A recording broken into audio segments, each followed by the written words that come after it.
Scared Monkeys Radio. My name is Dana Pretzer. If you happen to catch an episode of Bill O'Reilly's The Factor, last week, I think it was last Thursday, he did a segment with Geraldo Rivera where they came forward with a claim that they had credible source information that Natalie Holloway had died from a drug overdose, cocaine in particular. I did a daily commentary on that today, talking about what an actual credible source is and what credible source information is.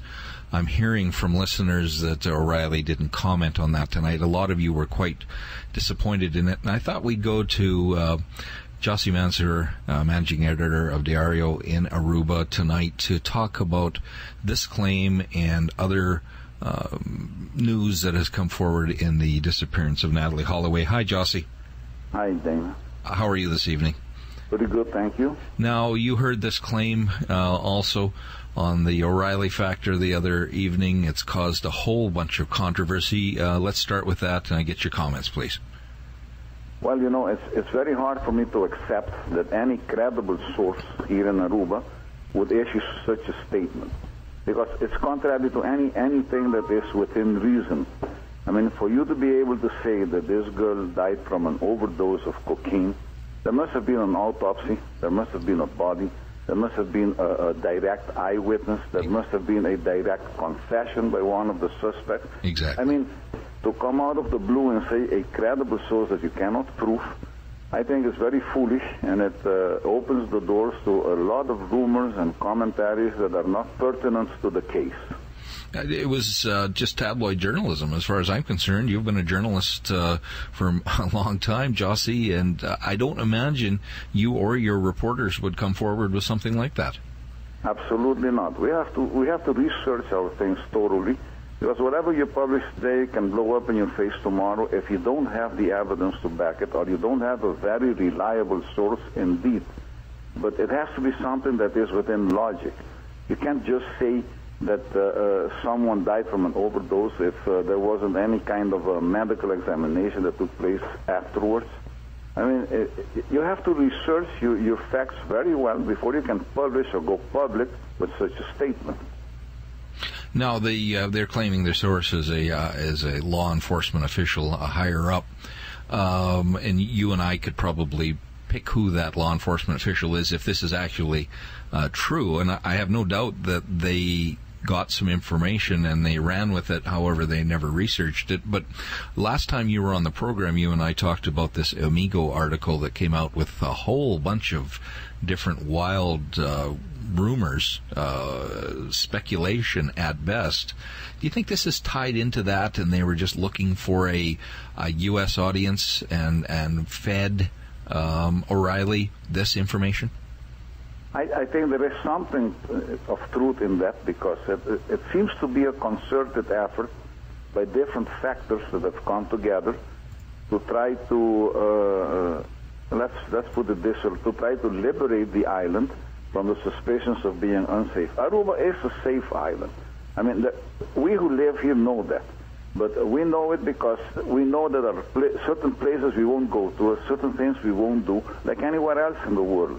But to come up with this concerted effort to try to whitewash something bad that happened, I think it's wrong. I think it doesn't favor the island at all, in any sense whatsoever. Since last week, or last time you were on my program, I've received some questions from listeners, and if it's okay with you, Jossy, I'd like to ask you them. Sure. And you and I covered this last program, and I think we've covered it before that, but in fact, the email starts here one more time. Is it only rumor that Lorenzo Van Raan is the illegitimate son of Paulus Vandersloot? Is this admitted by any of the admitted parties? And is there any new evidence or anything at all to connect Lorenzo to the disappearance of Natalie Holloway? You know, as far as we know, no. We haven't been able to make that kind of a link or connection whatsoever with regards to the case. I mean, the rumors are more than rumors in Aruba that they are half-brothers, and they have the same appearance, the same height, same factions. There are many reasons to believe that. but it has not been confirmed by themselves, the two players themselves, or anyone else in the family related to them. No.